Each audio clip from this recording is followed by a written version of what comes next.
भी लोग आए हैं, सागर बाबू हैं जो इस उम्र में भी सक्रिय हैं।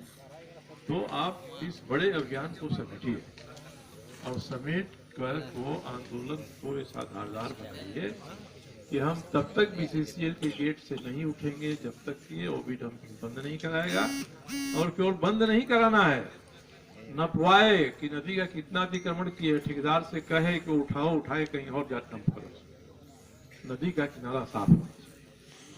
अब एक नया और भारत सरकार ने प्रोग्राम बनाया, अंग्रेजी में उसका नाम है रिवर सिटी अलायंस, यानी शहर और नदी के बीच में एक संधि होना चाहिए, इसलिए कि नदी के किनारे ही बड़े शहर पैदा हुए।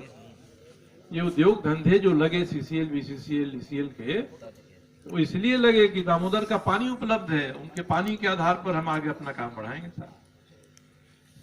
तो इनके आधार पर तुम खड़ा हुए, और जैसे भगवान शंकर ने वरदान दे दिया भस्मासुर को, तो सबसे पहले उन्हीं पर हाथ फेरना शुरू किया, शुरुआत का चलो इसी से करते हैं। तो अभी भस्मासुर बन गए हो नदियों के लिए। जिन नदियों ने आपको वरदान दिया उद्योग खड़ा करने का, उन नदियों को आप समाप्त कर रहे हो, खत्म कर रहे हो। जिसको तुमने बनाया नहीं है उसको तुम समाप्त कर रहे हो। ये बड़ी बात को लेकर आज कल परसों जब तक आप धरना पर बैठते हैं, मगर अपने नेताओं से बात कर लीजिए, एक प्रोग्राम 10 दिन 15 दिन में तय करिए, चेतावनी दीजिए, समय दीजिए, 1 हफ्ते का 10 दिन का समय हम बीसीसीएल को दे रहे हैं। नहीं तो 12वें दिन 15वें दिन तुम्हारे गेट को बोकारो, धनबाद दोनों जगह के लोग मिलकर जाम करेंगे। नहीं होता है खिड़सापुर जाम करेंगे, नहीं होता है आमरण अनशन करेंगे।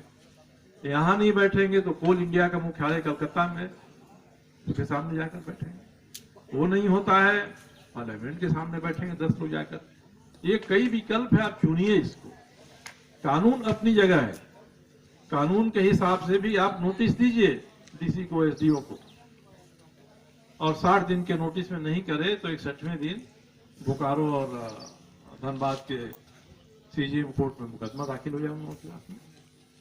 कोर्ट बाध्य है, कोर्ट कॉग्निजेंस लेगा, कोर्ट उनको वारंट जारी करेगा, क्योंकि कानून ऐसा बना है, भारत की संसद ने कानून बनाया। तो सारी चीजों पर विचार कर लीजिए। आप जब भी आह्वान करेंगे, बुलाएंगे, इसके लिए हमको सब काम छोड़ के आएंगे।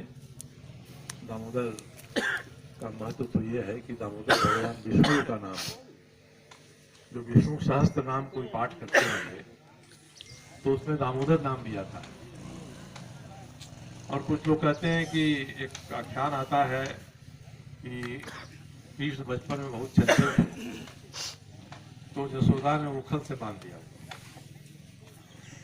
वो खल ही लेके वो चले, 2 पेड़ थे, दोनों के पेड़ के वो उखल से वो पेड़ निकले, उसमें से कोई दैत्य था, उसका स्वर्गारोहण हुआ। तो उससे जो उनके दाम बने पेट के ऊपर में जो रस्सी का बन गया था, इसलिए उसका नाम दामोदर भी पड़ा है, कहा जाता है।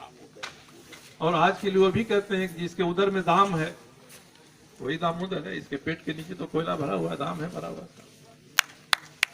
तो अभी कल मुझे याद है कि ये हमारे कतरास के साथी हैं, हम लोग की पार्टी के धनबाद के अध्यक्ष महोदय, ये बता रहे थे कोई एक ऐसा जगह है जहां नदी में ही माइनिंग हो रहा है घुस के, यहाँ तो ओवर बटन गिरा रहा है, वहां माइनिंग कर रहा है। ये बता रहे थे कोई जगह होगी, हम लोग देख सकेंगे तो देखेंगे।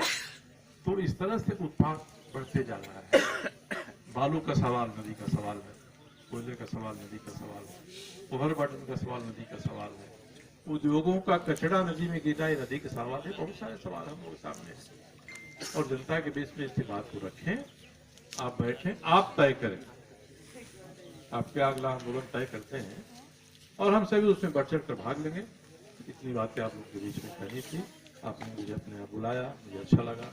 मैं आपको इसके लिए धन्यवाद देता हूँ और आपके प्रति मैं आभार भी प्रकट करता हूँ कि आपने अपने अभियान में शामिल होने का मुझे मौका दिया।